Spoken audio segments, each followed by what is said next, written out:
नमस्ते मित्र आणि मैत्रिणींनो, कसे आहात सगळे? महा एक्झाम्स या यूट्यूब चॅनलवर तुमचं पुन्हा एकदा खूप खूप मनापासून स्वागत. तर मित्रांनो, मी आहे जयश्री आणि आपण आज पाहणार आहोत इयत्ता 7वीतील इतिहास या विषयातील पाठ क्रमांक 2 शिवपूर्वकालीन भारत. तर या पाठाविषयी आपण जाणून घेऊया. त्याआधी जर तुम्ही माझ्या चॅनलवर नवीन असाल आणि चॅनलला सबस्क्राईब केलं नसेल तर प्लीज चॅनलला सबस्क्राईब करा, शेअर करा, लाईक करा आणि तुमचे काही प्रश्न असतील तर ते मला प्लीज कमेंट बॉक्समध्ये कमेंट करा.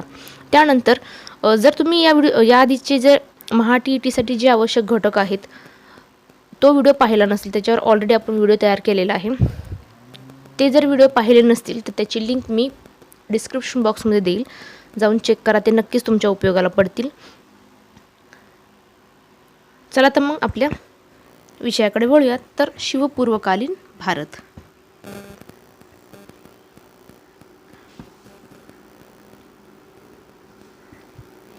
तर 8व्या शतकातील पाल हे बंगालमधील एक प्रसिद्ध राजघराणे होय. तर पहा, 8व्या शतकातील बंगालमधील प्रसिद्ध घराणे कोणते?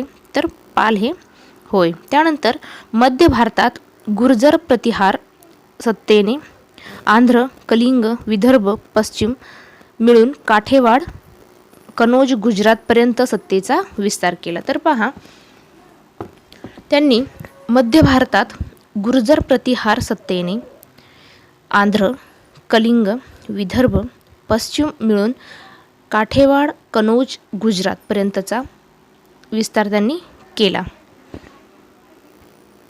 उत्तर भारतातील राजपूत घराण्यांमध्ये गढवाल घराणे, त्यानंतर परमार घराणे ही घराणी महत्त्वाची आहेत. त्याचबरोबर राजपुतांपैकी चव्हाण घराण्यातील पृथ्वीराज चौहान हा पराक्रमी राजा होता. तर तेथील पहिल्या युद्धात पृथ्वीराज चौहान यांनी मोहम्मद घोरीचा पराभव केला. मात्र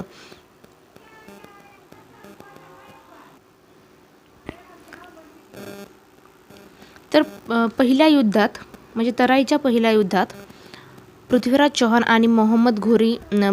चौहान यांनी मोहम्मद घोरीचा पराभव केला. मात्र तराईच्या दुसऱ्या युद्धात मोहम्मद घोरीने पृथ्वीराज चौहान यांचा पराभव केला. तर पहा, उत्तर भारतामध्ये राजपूत घराणे होते, त्यामध्ये गढवाल घराणे, त्यानंतर परमार घराणे ही घराणी महत्त्वाची होती. त्याचबरोबर चौहान घराण्यातील पृथ्वीराज चौहान हा पराक्रमी राजा होता. तर त्याने पहिल्या युद्धात पृथ्वीराज चौहान मोहम्मद घोरी यांच्यात पहिले युद्ध झाले. त्यानंतर पृथ्वीराज चौहान यांनी मोहम्मद घोरीचा पराभव केला. मात्र दुसऱ्या युद्धामध्ये मोहम्मद घोरीने पृथ्वीराज चौहान यांचा पराभव केला.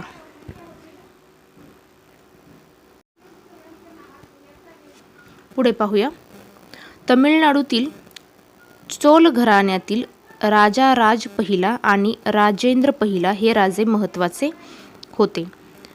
चोळांनी आरमारांच्या जोरावर मालदीव बेटे, श्रीलंका जिंकून घेतले.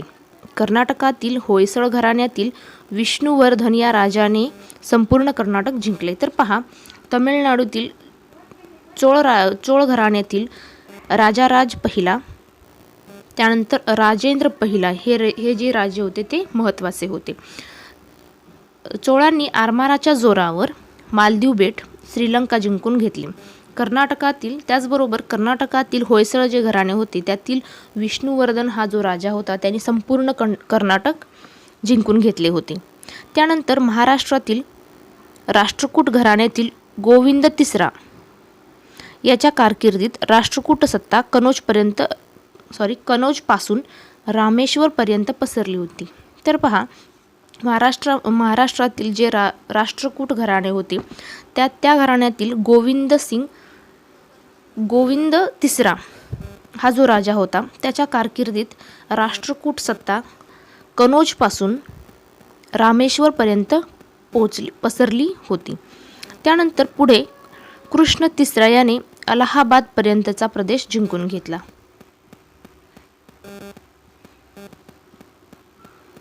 पुढे पाहूया.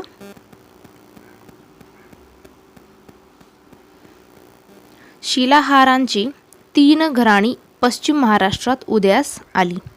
तर ती 3 घराणी कोणती ते पाहूया. तर पहिले घराणे उत्तर कोकणात ठाणे व रायगड या ठिकाणी होते. दुसरे घराणे दक्षिण कोकणात, तर तिसरे घराणे कोल्हापूर, सातारा, सांगली व बेळगाव जिल्ह्याच्या काही भागांवर राज्य करत होते. तर पहा, शिलाहाराची 3 घराणी पश्चिम महाराष्ट्रात उदयास आली. कुठल्या महाराष्ट्रात? तर पश्चिम महाराष्ट्रात. त्यातील पहिलं जे घराणं होतं ते होतं उत्तर कोकणात, कोठे? तर ठाणे व रायगड. त्यानंतर दुसरे घराणे होते दक्षिण कोकणात. तिसरे जे घराणे होते ते होते कोल्हापूर, सातारा, सांगली व बेळगाव जिल्ह्याच्या काही भागांवर ते राज्य करत होते. पुढे पाहूया. शिवपूर्व काळातील शेवटची वैभवशाली राजवट म्हणजे महाराष्ट्रातील यादवांची राजवट होय. यादव घराण्यातील भिल्लम पाचवा याची राजधानी औरंगाबाद जवळील देवगिरी येथे होती. त्याने कृष्णा नदीच्या पलीकडे सत्ता विस्तार केला. तर पहा, शिवपूर्व काळातील शेवटची वैभवशाली राजवट कोणती होती?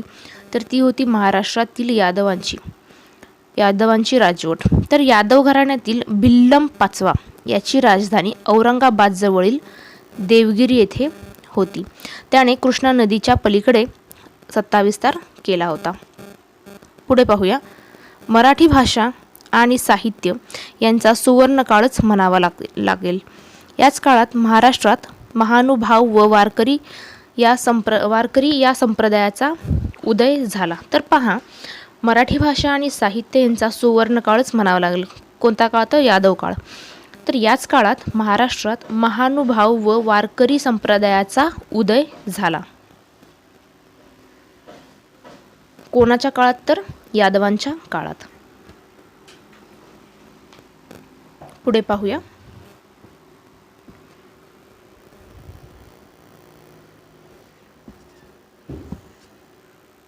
वायव्येकडील आक्रमणे. तर महाराष्ट्रात राष्ट्रकूट आणि यादव अशा स्थानिक घराण्याची सत्ता असली तरी उत्तर वायव्येकडून आलेल्या आक्रमकांनी तेथे स्थानिक सत्तांना जिंकून आपला अंमल बसवला. दरम्यानच्या काळात मध्य पूर्वेत अरबी सत्तेचा उदय झाला होता.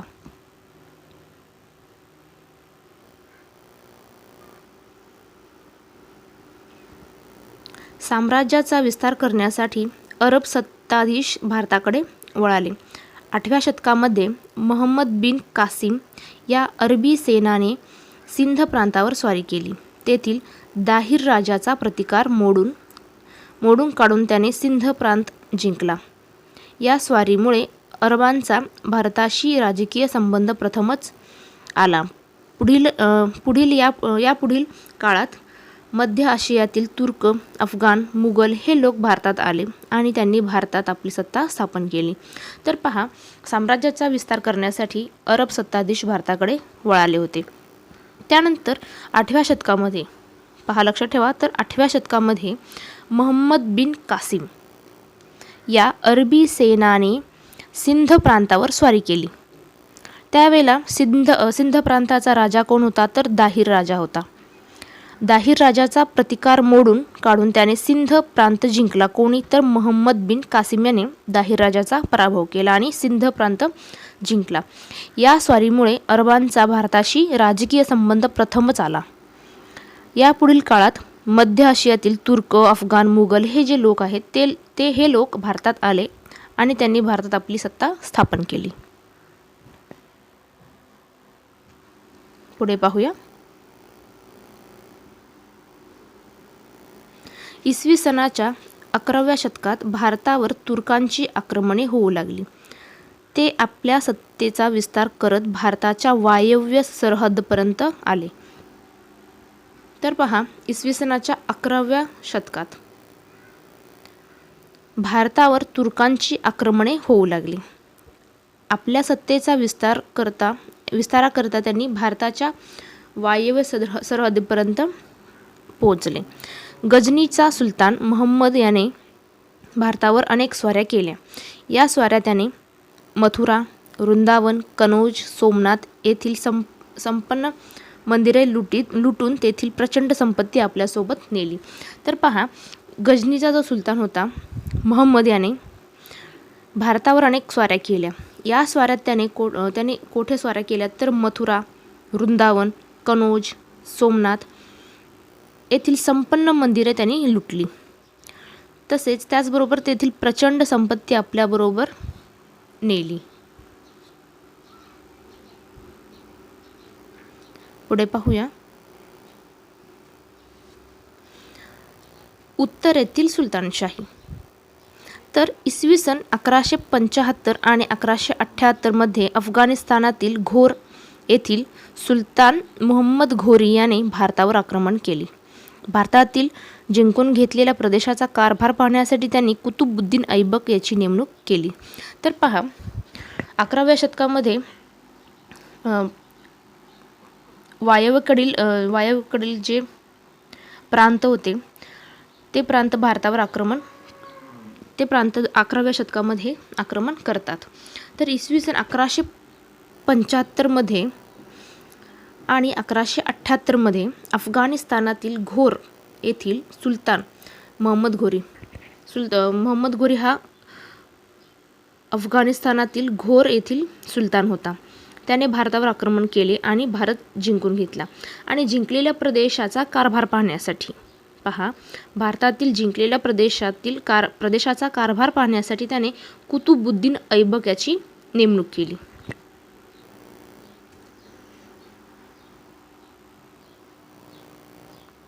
पुढे पाहूया. पुढील इसवी सन 1206 मध्ये मोहम्मद घोरीच्या मृत्यूनंतर ऐबकाने आपल्या प्रभुत्वाखाली भारतातील प्रदेशाचा कारभार स्वतंत्रपणे पाहण्यास सुरुवात केली. हा मूळचा गुलाम असून तो दिल्लीचा सत्ताधीश बनला.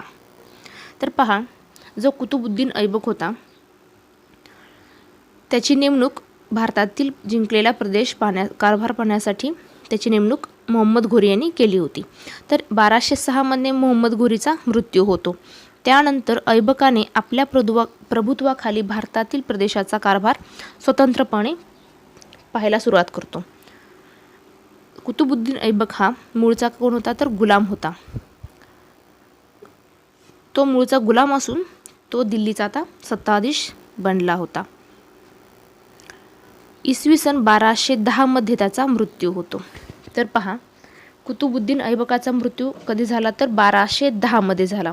त्याचबरोबर मोहम्मद घोरी याचा मृत्यू कधी झाला तर 1206 मध्ये झाला.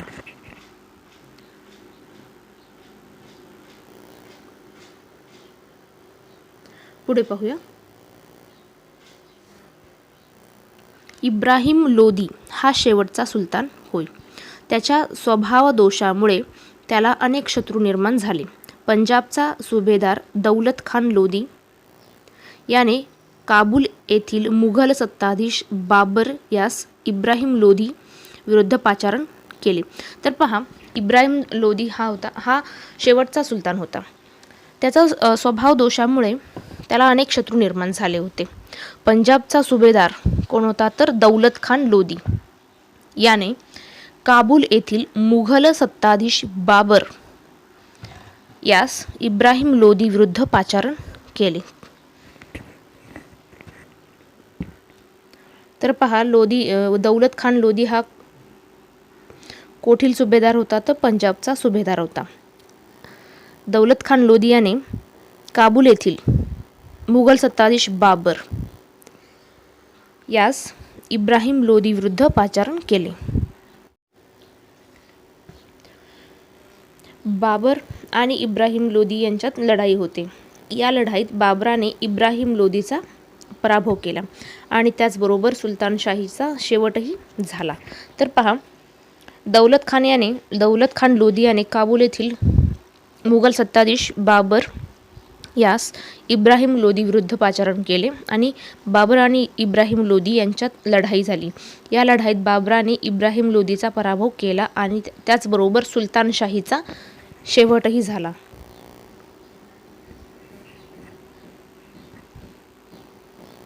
पुढे पाहूया. कुतुबुद्दीन ऐबकानंतर अल्तमश, रझिया, बलबन, अल्लाउद्दीन खिलजी, मोहम्मद तुघलक, फिरोज तुघलक, इब्राहिम लोधी इत्यादी सुलतानांनी भारतावर राज्य केले. तर पहा, आतापर्यंत आपण कुतुबुद्दीन ऐबक याच्याविषयी पाहिले. त्यानंतर डायरेक्ट आपण इब्राहिम लोधी आणि बाबर यांच्यातील युद्ध पाहिले. पण त्याआधीही कुतुबुद्दीन ऐबकानंतर अल्तमश होऊन गेला, त्यानंतर रझिया सुलतान, त्यानंतर बलबन, अल्लाउद्दीन खिलजी, मोहम्मद तुघलक, फिरोज तुघलक हे राजे होऊन गेले होते. पुढे पाहूया विजयनगरचे राज्य. तर दिल्लीचा सुलतान मोहम्मद तुघलक याच्या कारकिर्दीत दिल्लीच्या मध्यवर्ती सत्तेविरुद्ध दक्षिणेमध्ये उठाव झाले. त्यातून विजयनगर व बहामणी ही दोन प्रबळ राज्ये उदयास आली. तर विजयनगर आणि बहामणी जी राज्य आहेत त्यांचा उदय कसा झाला, तर दिल्लीचा सुलतान मोहम्मद तुघलक यांच्या कारकिर्दीत दिल्लीच्या मध्यवर्ती सत्तेविरुद्ध दक्षिणेमध्ये उठाव झाले. त्यातूनच विजयनगर आणि बहामणी ही दोन प्रबळ राज्ये उदयास आली होती.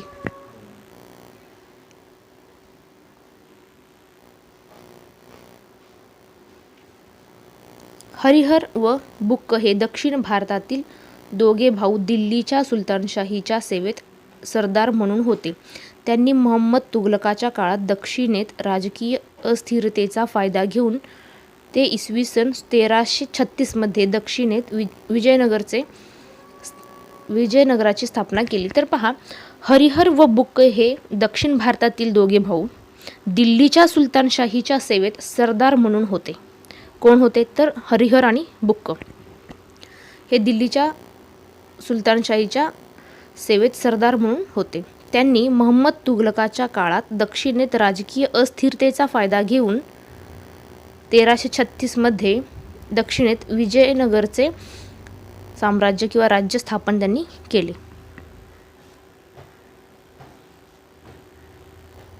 पुढे पाहूया आजच्या कर्नाटकातील हंपी ही या राज्याची राजधानी होती. कोणत्या राज्याची राजधानी होती, तर विजयनगराची राजधानी होती. हरिहर हा विजयनगरचा पहिला राजा होय. तर पहा, विजयनगराची राजधानी कोणती होती, तर हंपी ही होती. हंपी हे ठिकाण कोठे आहे, तर आजच्या कर्नाटकामध्ये येते. हरिहर हा विजयनगरचा पहिला राजा होता. हरिहरानंतर त्याचा भाऊ बुक्क सत्तेवर आला. बुक्क याने रामेश्वर पर्यंतचा प्रदेश आपल्या अधिपत्याखाली आणला. तर पहा, विजयनगरचा पहिला राजा कोण होता, तर हरिहर. त्याच्या मृत्यूनंतर त्याचा भाऊ बुक्क हा सत्तेवर आला. त्याने म्हणजे बुक्क याने रामेश्वर पर्यंतचा जो प्रदेश आहे तो आपल्या अधिपत्याखाली आणला होता.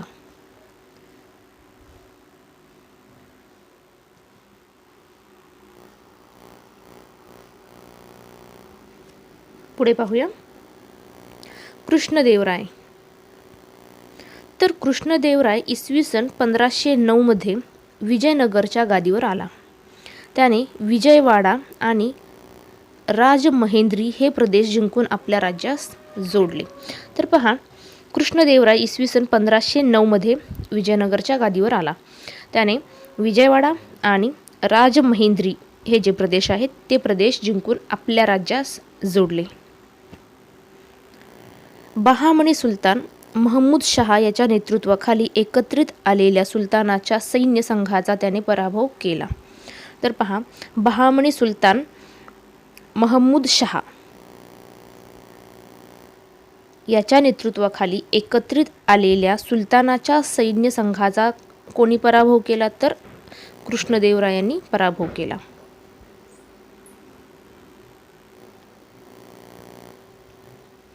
पुढे पाहूया कृष्णदेवरायाच्या कारकिर्दीत विजयनगरचे राज्य पूर्वेस कटक पासून पश्चिमेस गोव्यापर्यंत व उत्तरेस रायचूर दोआबापर्यंत तर दक्षिणेस हिंदी महासागरापर्यंत पसरलेले होते. इसवी सन 1530 मध्ये त्याचा मृत्यू झाला. तर पहा, कृष्णदेवराय यांच्या कीर्दीत विजयनगरचे राज्य कोठून कुठपर्यंत होते तर पूर्वेस कटकपासून पश्चिमेस गोव्यापर्यंत, तर उत्तरेस रायचूर दोआबापर्यंत, त्याचबरोबर दक्षिणेस हिंदी महासागरापर्यंत पसरले होते. कृष्णदेवराय यांचा मृत्यू 1530 मध्ये झाला. हे जे समोर तुम्हाला चित्र दिसते हे चित्र आहे कृष्णदेवराय यांचे.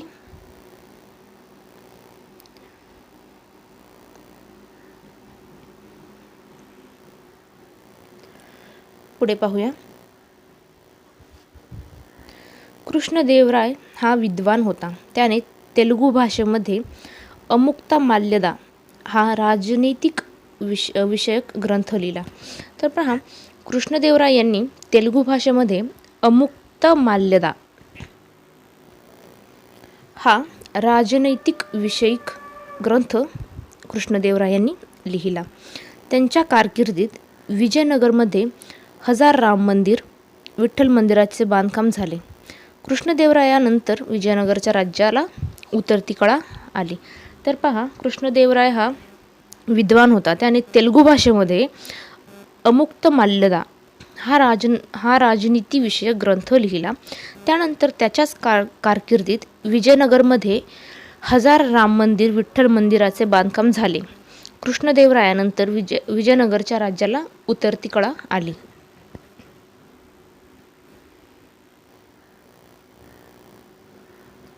पुढे पाहूया.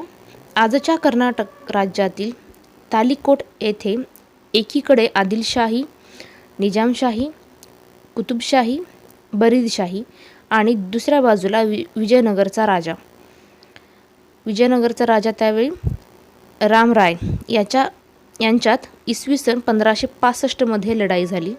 या लढाईत त्याचा पराभव झाला. त्यानंतर विजयनगरचे राज्य संपुष्टात आले. तर पहा, आजचे जे कर्नाटक आहे त्या राज्यातील तालिकोट येथील एकीकडे आदिलशाही, निजामशाही, कुतुबशाही आणि बरीदशाही आणि दुसऱ्या बाजूला विजयनगरचा राजा रामराय यांच्यात इसवी सन 1565 मध्ये लढाई झाली. या लढाईत त्याचा पराभव झाला. कोणाचा तर विजयनगरचा राजा रामरायाचा या लढाईमध्ये पराभव झाला. त्यानंतर विजयनगरचे राज्य संपुष्टात आले.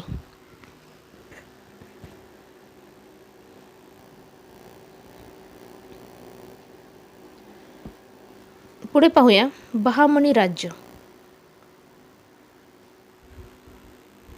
मोहम्मद तुघलकाचे वर्चस्व झुगारून देण्यासाठी दक्षिणेमध्ये सरदारांनी बंड केले. या सरदारांचा प्रमुख कोण होता तर हसन गंगू हा होता. याने दिल्लीच्या सुलतानाच्या सैन्याचा पराभव केला. तर पहा, मोहम्मद तुघलकाचे वर्चस्व झुगारून देण्यासाठी दक्षिणेमध्ये सरदारांनी बंड केले. या सरदारांचा प्रमुख कोण होता तर हसन गंगू हा होता. हसन गंगू याने दिल्लीच्या सुलतानाच्या सैन्याचा पराभव केला.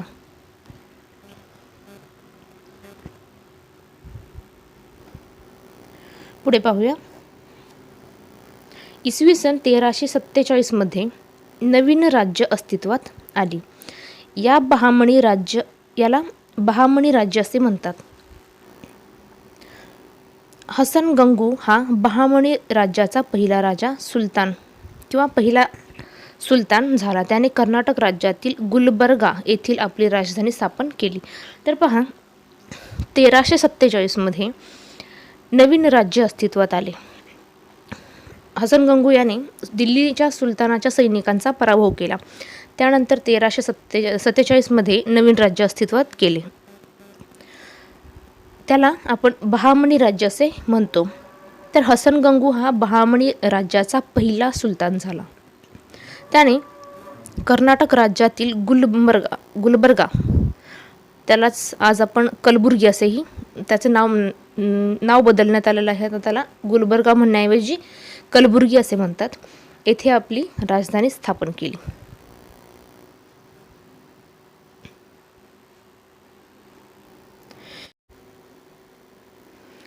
त्याने कर्नाटक राज्यातील गुलबर्गा येथे आपली राजधानी स्थापन केली.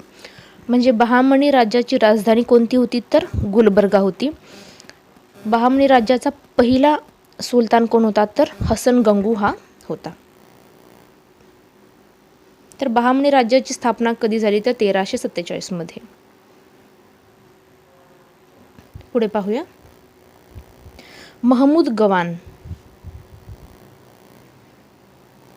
हा बहामनी राज्याचा प्रमुख वजीर व उत्तम प्रशासक होता.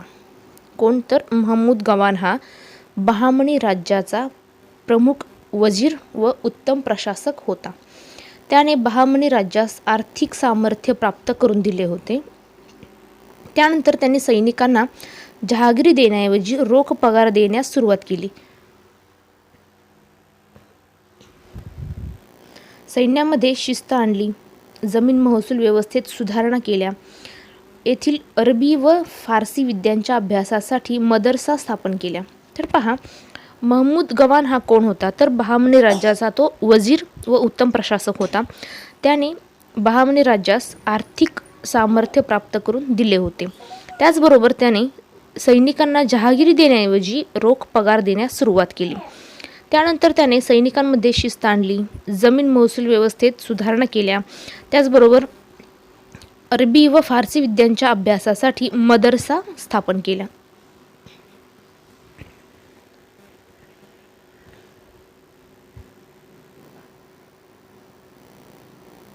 पुढे पाहूया.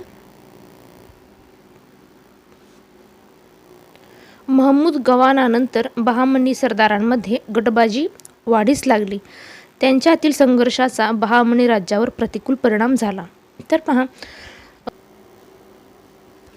पहा, महमूद गवानानंतर बहामनी सरदारांमध्ये गटबाजी वाढीस लागली.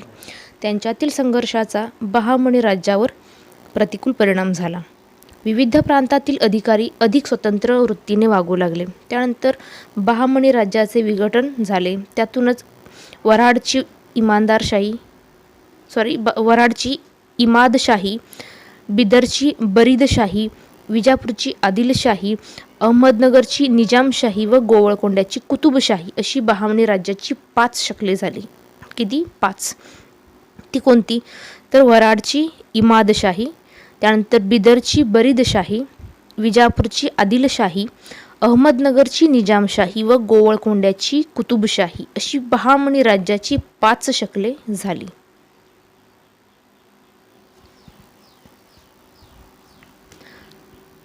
पुढे पाहूया. त्यानंतर मुघल सत्ता. इसवी सन 1526 मध्ये दिल्ली येथील सुलतानशाही संपुष्टात आली. तेथे मोगल सत्ता स्थापन झाली. तर पहा, इसवी सन 1526 मध्ये दिल्ली येथे सुलतानशाही संपुष्टात आली आणि मुघल सत्तेची स्थापना झाली.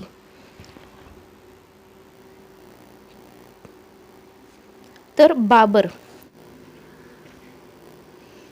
तर पहा, बाबर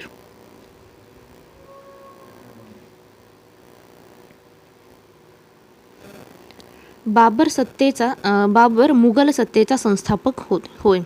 तो मध्य आशियातील सध्याच्या उझबेकिस्तानमध्ये असलेल्या फरगणा राज्याचा राजा होता. तर पहा, बाबर हा मुघल सत्तेचा संस्थापक होता. तो मध्य आशियातील सध्याच्या उझबेकिस्तानमध्ये असलेला फरगणा राज्याचा तो राजा होता. तर पहा, भारतातील संपत्ती संबंधीचे वर्णन त्याने ऐकले होते, म्हणून त्याने भारतावरील स्वारीची आखणी केली होती. दिल्लीमध्ये त्याने इब्राहिम लोदी हा सुलतान राजकारभार करत होता. तर पहा, दिल्लीमध्ये त्यावेळी इब्राहिम लोदी हा जो सुलतान आहे तो सुलतान दिल्लीवर राज्य करत होता. सुलतानशाहीतील पंजाबच्या प्रदेशात दौलत खान लोदी हा प्रमुख अधिकारी होता. इब्राहिम लोदी आणि दौलत खान लोदी यांच्या संबंधामध्ये संघर्ष निर्माण झाले होते. दौलत खानाने भारतावर आक्रमण करण्यासाठी बाबराला निमंत्रण केले. ही संधी साधून बाबराने भारतावर आक्रमण केले. तर पहा, सुलतानशाहीतील पंजाबच्या प्रदेशात दौलत खान लोदी हा प्रमुख अधिकारी होता. इब्राहिम लोदी आणि दौलत खान लोदी यांच्या संबंधामध्ये संघर्ष निर्माण झाला.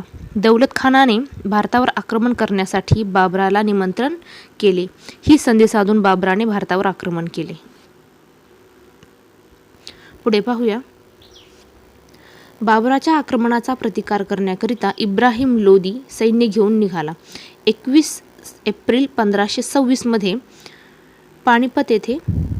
पानिपत या ठिकाणी त्यांची बाबराबरोबर लढाई झाली. तर पहा, या लढाईमध्ये बाबराने भारतावर प्रथमच तोफखान्याचा प्रभावी उपयोग केला.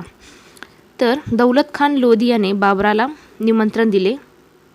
त्यानंतर बाबराच्या आक्रमणाचा प्रतिकार करण्यासाठी इब्राहिम लोदी सैन्य घेऊन निघाला. 21 एप्रिल 1526 या दिवशी पानिपत या ठिकाणी त्याची बाबराबरोबर लढाई झाली. तर पानिपतचे युद्ध, पहिले युद्ध कधी झाले तर 21 एप्रिल 1526 मध्ये पानिपतचे युद्ध झाले. तर कोणामध्ये झाले तर बाबर आणि इब्राहिम लोदी यांच्यामध्ये झाले. तसेच या लढाईमध्ये बाबराने भारतात प्रथमच तोफखान्याचा प्रभावी उपयोग केला होता.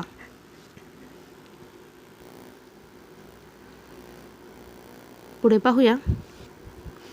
तर बाबरानंतर हुमायूं 1530 ते 1539 व 1555 ते 1556 गादीवर आला. हुमायूंच्या कारकिर्दीत शेरशहाने त्याचा पराभव केला व दिल्लीच्या गादीवर सूर घराण्याची स्थापना केली. हुमायूंनंतर अकबराचा कालखंड किती होता तर 1556 ते 1605. तर अकबर गादीवर आला. अकबर व हेमू यांच्यात 1556 मध्ये पानिपत येथे लढाई झाली. ही पानिपतची दुसरी लढाई होय. संपूर्ण भारतात आपल्या एकछत्री अंमलाखाली आणण्याची त्याची महत्त्वाकांक्षा होती.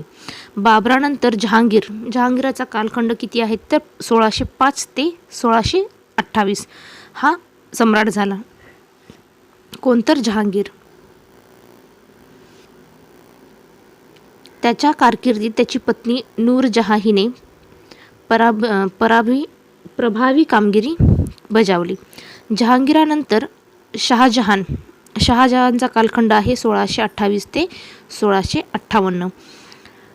शहाजहान सम्राट झाला. शहाजहान नंतर औरंगजेबचा कालखंड आहे 1658 ते 1707.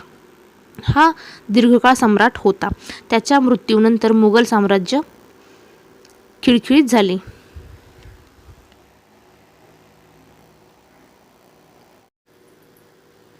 तर पहा, त्याने म्हणजे कोणी तर बाबर याने इब्राहिम लोदीच्या सैन्याचा पराभव केला. ही होती पानिपतची पहिली लढाई. या लढाईनंतर मेवाडच्या राणा संघाने राजपूत राजांना एकत्र आणले. बाबर आणि राणा संघ यांच्यामध्ये खानुआ या ठिकाणी लढाई झाली. या लढाईत बाबराचा तोफखाना आणि त्याचे राखीव यांनी प्रभावी कामगिरी केली. राणा संघाच्या सैन्याचा पराभव झाला. तर पहा, या लढाईनंतर म्हणजे पानिपतच्या लढाईनंतर मेवाडच्या राणा संघाने राजपूत राजांना एकत्र आणले आणि बाबर आणि राणा संघ यांच्यामध्ये खानुआ या ठिकाणी लढाई झाली. या लढाईत बाबराचा तोफखाना आणि त्याचे राखीव सैन्यांनी प्रभावी कामगिरी केली. राणा संघाच्या सैन्याचा पराभव झाला. बाबराचा मृत्यू 1530 मध्ये झाला.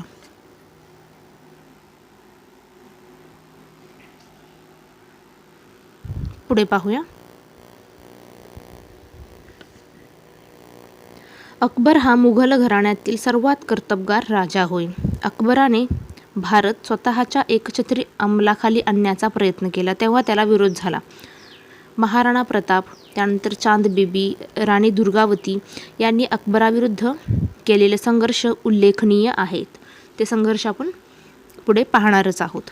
तर प्रथम आपण पाहूया महाराणा प्रताप यांच्याविषयी जाणून घेऊया. तर महाराणा प्रताप. उदयसिंग यांच्या मृत्यूनंतर महाराणा प्रताप हे मेवाडच्या गादीवर आले. तर पहा, उदयसिंग यांच्या मृत्यूनंतर महाराणा प्रताप हे मेवाडच्या गादीवर आले. त्यानंतर मेवाडच्या अस्तित्वासाठी त्याने संघर्ष चालू ठेवला. महाराणा प्रतापने अखेरपर्यंत आपले स्वातंत्र्य टिकविण्यासाठी अकबराबरोबर संघर्ष केला.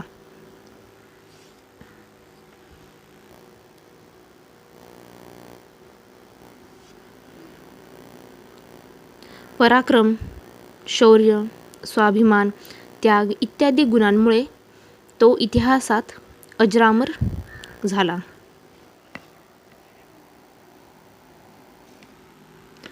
पुढे आपण पाहूया चांद बीबी यांच्याबद्दल. तर 1595 मध्ये मुघलांनी अहमदनगर या निजामशाहीच्या राजधानीवर हल्ला केला.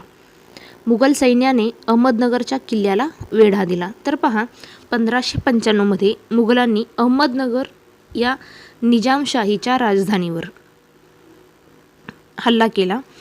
त्यानंतर मुघल सैनिकांनी अहमदनगरच्या किल्ल्याला वेढा दिला. अहमदनगरच्या हुसेन निजामशाहीची कर्तबगार मुलगी चांदबीबी ही अत्यंत धैर्याने तो किल्ला लढवला. यावेळी निजामशाहीतील सरदारांमध्ये दुही निर्माण झाली. या दुहीतून चांदबीबीला ठार मारले गेले. तर पहा, हुसेन निजामशाहीचे कर्तबगार मुलगी बघा चांदबीबी अत्यंत धैर्याने तो किल्ला लढवला. त्यावेळी निजामशाहीतील सरदारांमध्ये दुही निर्माण झाली. या दुहीतून चांदबीबीला ठार मारले गेले.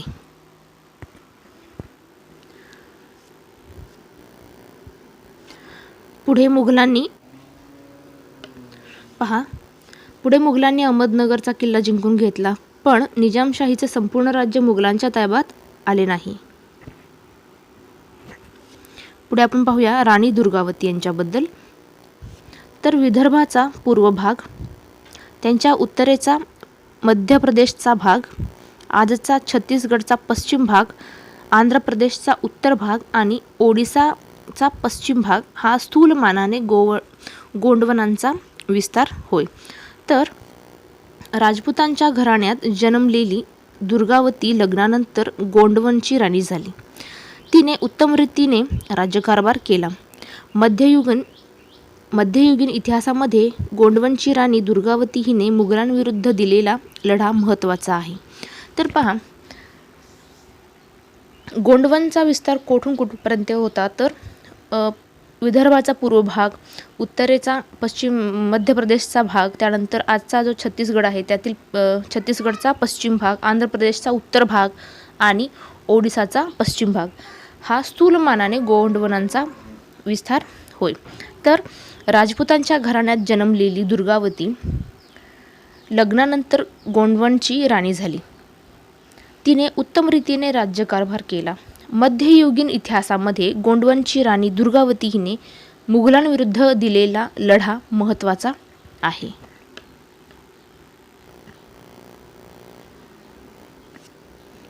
दुर्गावतीने पतीच्या मृत्यूनंतर अकबराविरुद्ध लढताना प्राणार्पण केले, परंतु शरणागती पत्करली नाही.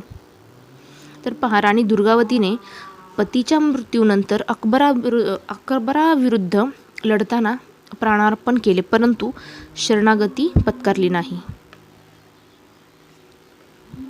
पुढे पाहूया औरंगजेब.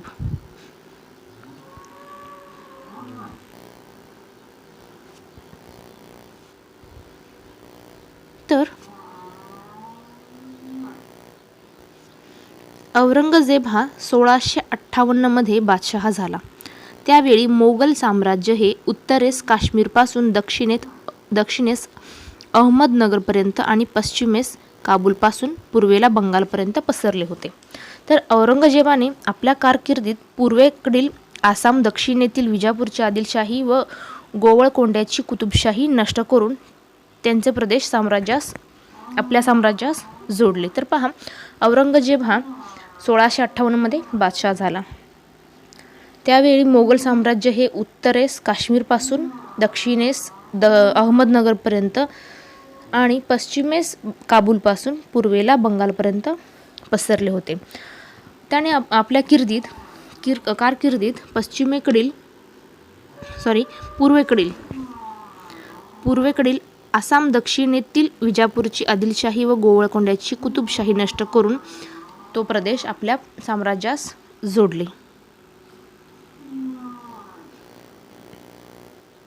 पुढे पाहूया अहोमांशी संघर्ष. इसवी सनाच्या 13व्या शतकात शान जमातीचे लोक ब्रह्मपुत्रा नदीच्या खोऱ्यात स्थायिक झाले. तेथे त्यांनी आपले राज्य स्थापन केले. स्थानिक लोक त्यांना आहोम असे म्हणत. तर पहा, इसवी सनाच्या 13व्या शतकात शान जमातीचे लोक ब्रह्मपुत्रा नदीच्या खोऱ्यात स्थायिक झाले. त्यांनी आपले राज्य स्थापन केले. तेथील स्थानिक लोक त्यांना आहोम असे म्हणत असे. तर औरंगजेबाच्या काळात आहोमांचा मोगलांशी दीर्घ काळ संघर्ष झाला. मोगलांनी आहोमांच्या प्रदेशावर आक्रमण केले.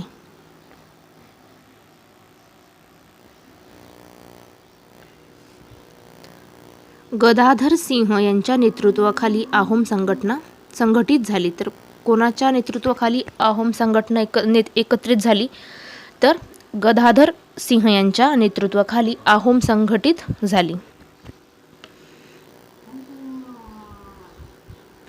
लाच्छित भडफुकन या सेनानी मोगलांविरुद्ध तीव्र संघर्ष केला.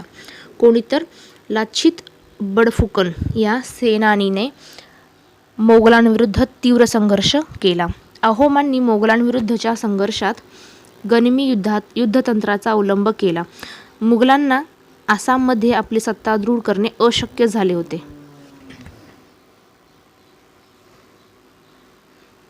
मुघलांना आसाममध्ये आपली सत्ता दृढ करणे अशक्य झाले होते. पुढे पाहूया शिखांचे संघर्ष. तर शिखांचे 9वे गुरु तेग बहादूर औरंगजेबच्या असहिष्णु धार्मिक धोरणाविरुद्ध तीव्र नापसंती दर्शवली. औरंगजेबाने त्यांना कैद करून 1675 मध्ये त्यांचा शिरच्छेद केला. त्यांच्यानंतर गुरु गोविंद सिंग हे शिखांचे गुरु बनले. तर पहा, शिखांचे 9वे गुरु तेग बहादूर औरंगजेबच्या असहिष्णु धार्मिक धोरणाविरुद्ध त्यांनी तीव्र नापसंती दर्शवली. त्यानंतर औरंगजेबाने त्यांना 1675 मध्ये कैद करून त्यांचा शिरच्छेद केला. त्यांच्यानंतर म्हणजे गुरु तेग बहादूर नंतर गुरु गोविंद सिंग हे शिखांचे गुरु बनले. गुरु गोविंद सिंग यांनी आपल्या अनुयायांना संघटित करून त्यांच्यातील लढाऊ वृत्तीला प्रोत्साहन दिले.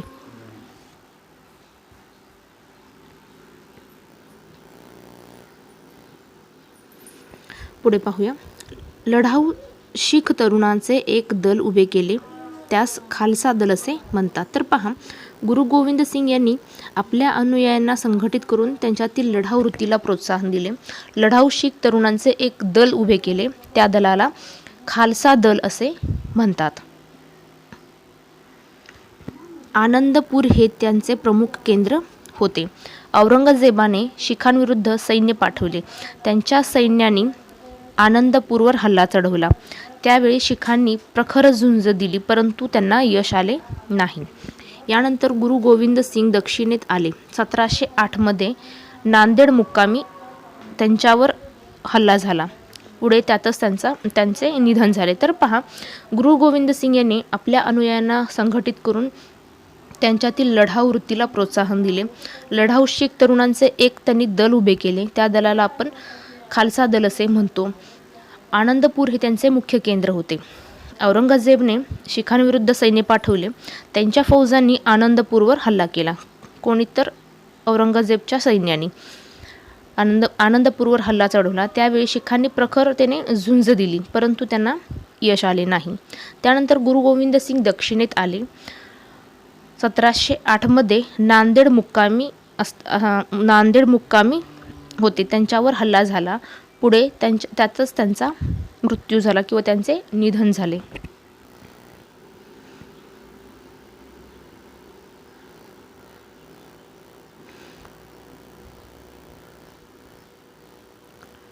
पुढे पाहूया राजपुतांशी संघर्ष.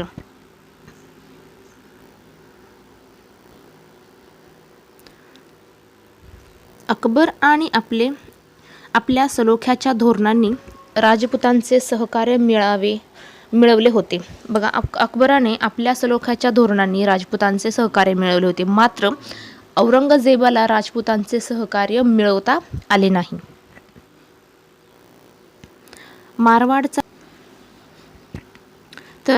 मारवाडचा राजा राणा जसवंत सिंग यांच्या मृत्यूनंतर त्याचे राज्य औरंगजेबाने मोगल साम्राज्यात जोडून घेतले. दुर्गादास राठोड यांनी जसवंत सिंगाचा अल्पवयीन मुलाला म्हणजे अजित सिंह याला मारवाडच्या गादीवर बसवले. कोणी तर दुर्गादास राठोड यांनी. जसवंत सिंगाचा मुलगा कोण तर अजित सिंग याला मारवाडच्या गादीवर बसवले. त्यानंतर दुर्गादास राठोड मुघलांविरुद्ध मोठा संघर्ष केला. दुर्गादासांचा हा प्रतिकार मोडून काढण्यासाठी औरंगजेबाने राजपुत्र अकबर याला मारवाडमध्ये पाठविले. तर दुर्गादास राठोड यांनी मुघलांविरुद्ध मोठा संघर्ष केला. दुर्गादासांचा प्रतिकार मोडून काढण्यासाठी औरंगजेबाने राजपुत्र अकबर याला मारवाडमध्ये पाठवले.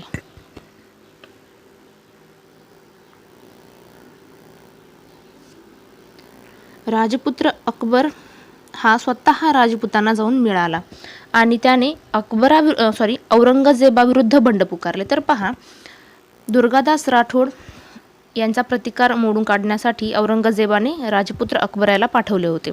तर राजपुत्र अकबर हा स्वतः राजपुतांना जाऊन मिळाला आणि त्याने औरंगजेबाविरुद्ध बंड पुकारले. या बंडात महाराष्ट्रातील मराठ्यांची ही मदत घेण्याचा प्रयत्न झाला. तर पहा, या बंडामध्ये महाराष्ट्रातील मराठ्यांचीही मदत घेण्याचा त्यांनी प्रयत्न केला. दुर्गादास राठोड यांनी मारवाडांच्या अस्तित्वासाठी मुघलांविरुद्धचा हा संघर्ष चालूच ठेवला. तर जे दुर्गादास राठोड होते त्यांनी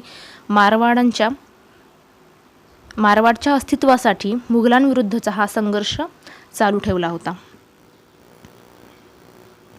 पुढे आपण पाहूया मराठ्यांशी संघर्ष. तर महाराष्ट्रात शिवाजी महाराजांच्या नेतृत्वाखाली स्वराज्याची स्थापना झाली. त्यांना स्वराज्य स्थापन करण्याच्या या प्रयत्नामध्ये इतर शत्रूंबरोबर मुघलांशी संघर्ष करावा लागला होता. त्यानंतर त्यांच्या मृत्यूनंतर म्हणजे छत्रपती शिवाजी महाराजांच्या मृत्यूनंतर संपूर्ण दक्षिण भारत जिंकून घेण्याच्या हेतूने औरंगजेब दख्खनमध्ये आला. परंतु मराठ्यांनी औरंगजेबाशी तीव्र संघर्ष केला, आपल्या स्वातंत्र्याचे रक्षण केले.